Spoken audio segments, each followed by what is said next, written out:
उद्धव कौन है? उद्धव का प्रथम परिचय, वृष्णीनां प्रवरो मंत्री कृष्णस्य दैतसखा शिष्यो बृहस्पतिर साक्षात उद्धवो बुद्धिसत्तमः।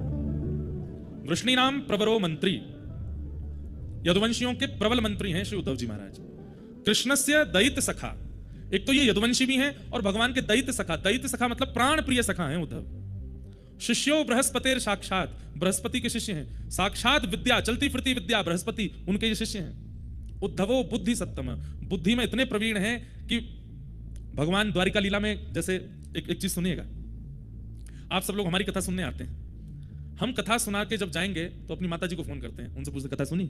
हाँ सुनी। कैसी रही आज की कथा? ठीक रहा? कुछ हमने अटपटा तो नहीं बोला? कुछ गलत तो नहीं निकल गया? हम अपनी माँ से ही पूछते हैं और किसी से नहीं पूछते। ऐसे ही द्वारिकाधीश श्री कृष्ण जब अपनी स्वधर्मा सभा में बैठते हैं तो ब्रह्मा जी खड़े हैं, महादेव खड़े हैं, इंद्र खड़े हैं, बड़े बड़े राजनेता खड़े हैं और भगवान वहां उपदेश देते हैं। और उपदेश देने के बाद जैसे ही अपने सिंहासन से उतर के पीछे जाते हैं, उद्धव को बुलाते, उद्धव इधर आओ, सब ठीक था? कुछ हमने गड़बड़ी तो नहीं करी? हमारे बचनों में कोई गड़बड़ी, शब्द आदि सब ठीक थे ना? तब उद्धव ठाकुर जी को गलती बताता, आज आपने सभा में क्या गलती की, आपने कौन से शब्द का प्रयोग किया, क्या करना चाहिए था, क्या नहीं करना चाहिए था, ये सब उद्धव बताता है।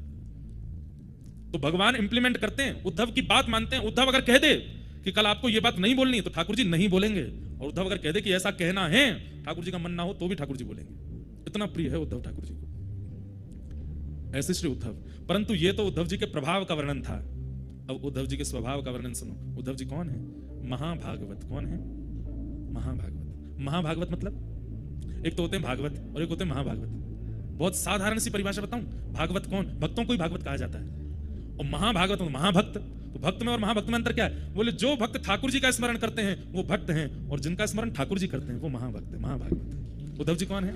महाभागवत। उद्धव जी महाभागवत है। उद्धव को याद भगवान करते हैं। उद्धव सुबह उठते ही स्नान ध्यान जैसे ही कर लेता है, उद्धव पूजा में नहीं बैठता, द्वार खटखटा रहा है, खोलो। उद्धव कहता रुक जाओ, केश काट रहा हूं। अरे जल्दी खोलो। उद्धव केश आदि काट करके अपने वस्त्र आदि पहन के जैसे द्वार खोलता है, भगवान कहते हैं हम आ गए, चलो प्रणाम करो। उद्धव प्रणाम करता है। आपने इतना श्रम क्यों किया? अरे उनको याद आ रही थी, जब से नहा धो के उठे तब से सोच रहे थे अब जाएं उद्धव के पास, अब जाएं उद्धव के पास, नहा लिया होगा, तैयार हो लिया होगा, अब तो बैठ गया होगा आसन पर, अब जब करेगा तो मैं आ गया, चलो उद्धव। सोचिए, कोई शालिग्राम जी की पूजा करता है, कोई नारायण जी की मूर्ति की पूजा करता है, कोई कलशों का स्थापन करके पूजन करता है, कोई अक्षत में देव को विराजमान करता है, पर एकमात्र उद्धव हैं जिनके पास स्वयं ठाकुर जी जाते हैं और जाके कहते हैं चलो अब हमारा ध्यान करो। ध्यान हो गया, अब थोड़ी देर जप करो, लाओ चलो चरण धो लो हमारे। स्नान तो हमने कर लिया, पंचामृत स्नान हमारा नहीं, चरणों का कर लो, चलो अब चरणों में चंदन लगा दो। भगवान स्वयं बोलते हैं उद्धव को, उद्धव चरणों में चंदन लगा दो, लाओ माला पहना दो, माला पहना देते हैं, चलो आशीर्वाद ले लो, आशीर्वाद ले लो, आरती करो हमारी, चलो आरती कर लो, भोग लगाओ, नैवेद्य रखो,